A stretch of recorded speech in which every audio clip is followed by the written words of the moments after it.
Welcome to my fabric shop. So this is officially the Mixed Domestic Fabric Shop. It's gotten large enough to where, yeah, I've got some inventory now, and I'm going to continue getting more and more this year, the stuff that I've ordered. Wow. And I haven't really shared any of this publicly. I've just been doing it behind the scenes with my email list. Occasionally I'll mention something on social media, but I haven't talked about how important and how central this Mixed Domestic Fabric Shop is to everything now that I'm going to do Mixed Domestic. This is the new era. It was the obvious next step for me, coming off of what was a mental health catastrophe for me and my family, to start putting my feet back out there in the quilting and sewing industry, which I did the beginning of 2024. And not to rehash everything, but essentially the pandemic was not good for my mental health, as it wasn't for a lot of us, right? Toward the middle of 2020, basically everything started to fall apart for me. I didn't realize at that point that I had CPTSD from some stuff that happened to me in my childhood. And so my body started to shove me in fight or flight all of the time, to where there wasn't a place that I could find psychological safety.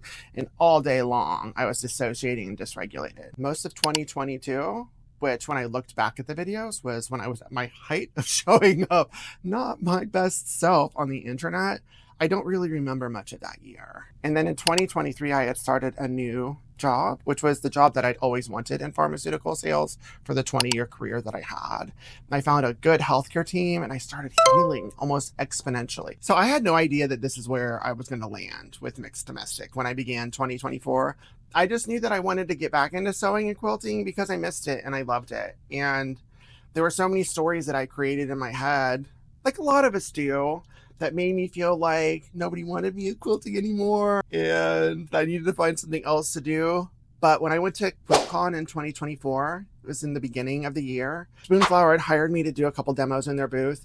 Wow. Did that experience show me that the opposite was true and that the voices in my head were not accurate? Because the outpouring of support and love unconditionally that I received the entire event from so many people was affirmation. The only affirmation that I needed that I was headed in the right direction. So I ran with it. But sadly, as much as I would love my mental health challenges to be healed in a way, it is something that I'm going to be dealing with for the rest of my life. And in March, I backslid to where I was dissociating and dysregulating a lot.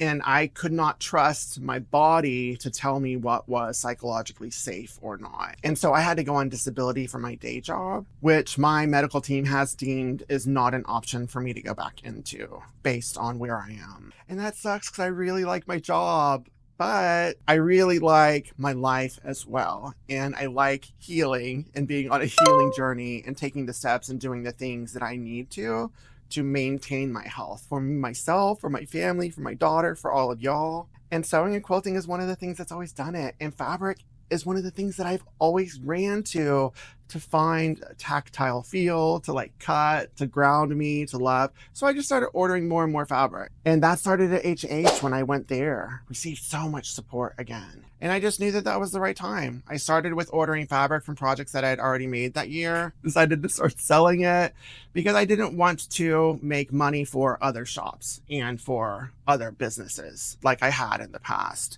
I felt that a lot of people exploited my goodwill and my willingness to help to make money at my detriment. And for me to maintain psychological safety, I couldn't do that anymore. And the only decision that I could make moving forward to create a psychologically safe space for me and for the community that I represent is to create a hub. And the only hub that I could think of was a fabric shop. So, ta-da!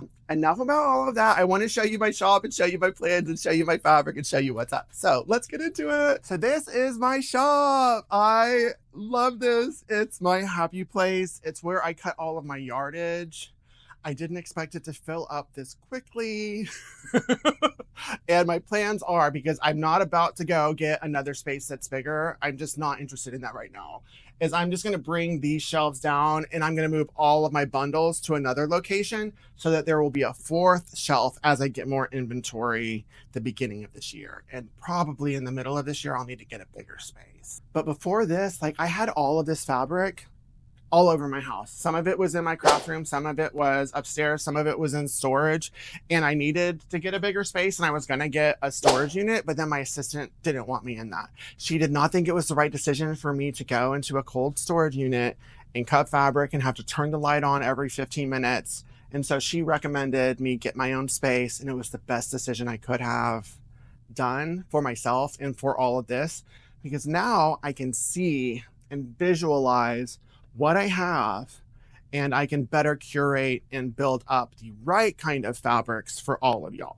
For myself as a maker, I gravitate towards the modern, and I think that that is what people would expect from me as a shop owner as well. It doesn't mean that I'm not going to get traditional fabric, but for the most part, I'm going to lean into the modern. There are different arenas of modern fabric that I didn't even know before. When I was a designer with Art Gallery, I was exclusive to them, so I didn't see all of the amazing other styles, and I really missed out. So part of this is me discovering things and then buying them so that I can play and then y'all can play too. But one type of fabric that I didn't really explore was the mixed media artist kind of fabric. That's like Seth Apter, it's Marsha Dursey, it's Tim Holtz. It almost has a vintage feel and aesthetic to a lot of it, but it's not a type of fabric that can be created by drawing necessarily.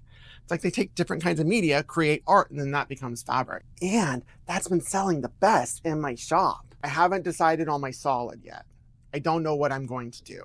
I'm still going to do a study of all of the different solids out there. I bought about 8 of them, and then there's a couple more that I want to get. I'm going to really evaluate them. Which one feels the best? Which one has the best pigment? Which one doesn't fade? Which one integrates best with other quilt fabrics? And that's the one I'm going to carry. That's going to take some time, and there's absolutely no room for that here, so I'm not ready for it. But I do have a couple blenders that I've already started. One is grunge. Grunge is fabulous, so I'm going to get as many of these SKUs as I can for now, but it really does add a really cool feel to any project.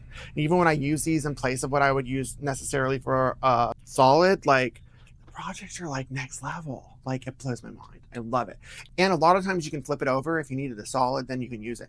And then I have Speckled by Rashida Coleman Hale, which is my other blender. I'm going to get all of the SKUs of that. A lot of them are metallic, but I love Rashida and everything that she stands for and what she's about. And then the colors are really cool. It's a simple paint splatter kind of situation where you can integrate those into all of the different quilts as well. Basically, this is like a playground. Like, I have Figo Space Dye, I have some stripes from Riley Blake, got Lella Boutiques, Magic Dots. I'm gonna get all of the glaze by Liz Elliott. And my daughter, she said that I need to stop ordering rainbow collections. Because that's what I get. And she's right. It's like, I have enough. And those will go with all of these other collections. So I've started ordering collections that aren't rainbow. So be on the lookout for those. So one section's going to be mixed media. One section's going to be woven. One section's going to be the blenders. And then there's going to be like modern, which is like Allison Glass, Juicy Juice, Libs Elliott, Valerie Wells. And basically the way I see those collections is that these designers are like way cooler than me. Like, so cool that I know that I'm not cool. And it's like, I'm not cool. But when I play with their stuff, I feel cool. It makes me feel cool. I can make cool things. And so that's how I see those. It's not that I like covet their coolness, but absolutely, yeah, I'm trying to like vicariously live through their coolness in their fabric. And then the type of fabric that just like transcends all of that. And if it's a gorgeous, stunning collection that is perfect from top to bottom, like the Luna collection that I've had to reorder 4 times, I'm going to order those. All signs are telling me and showing me that this is just going to keep growing and growing and growing and getting more and more awesome. And I wouldn't have been able to do this without all of y'all. So not only did creating this space help me in my mental health by giving me an activity that would allow me to ground myself as I continue to heal and to get better, I have plans of building this up bigger, creating a community space, creating a sewing center, and letting this drive what I think is important, which is diversity, equity, and inclusion in sewing and crafting, because Everyone should feel welcome. Everyone should feel like they have a space at the table to be themselves authentically and to just create without feeling like someone is going to make them feel super duper uncomfortable for them being themselves. And so I don't want to do that. That's always been my mantra. It's always been my mission. It's what I need for psychological safety. And it's what I've experienced as a sewist, quilter, crafter in the industry and like in classes. I don't know what it was, whether it's my queerness, whether it's me not fitting into a gender box, whether it's because I'm on the autism spectrum, have ADHD, neurodivergence, whatever it is. My entire life, I've always felt different. I've always felt othered. I've always felt not welcome. I probably would have sewn and quilted a lot earlier if I wouldn't have felt so unwelcome when I would go into a fabric shop or try to craft or ask my mom to teach me. The feelings that I've had my entire life is why it's become so important to me, and always has been really, for everyone to feel welcome anywhere that I am. And for that to occur, this is where I need y'all's help. I need y'all to support this fabric shop. I need you, if you feel that is also important, for you to come to my shop and see what I have and help me build this. If you see fabric collections or designers or other people in the industry that align with that and the importance of that, let me know and connect me to them, and let's see what we can build together, because it's important for shops like this, whether it's mine or other shops doing the same thing, to be the ones that thrive, especially when I know it's going to become harder and harder in the years to come for anyone who is different. I don't have the ability to pretend like I'm not a queer, non-binary human. I changed all of this from Mr. to mixed domestic. Mixed means the non-binary, like equivalent to Mr. and Miss. It's impossible for me not to be authentic. So that's what my fabric shop is going to be like. I hope you love it. I'm real excited to see it grow in 2025 because, wow, I can't believe where it is today. Let's talk again in a year about this. I can't wait to share it with you.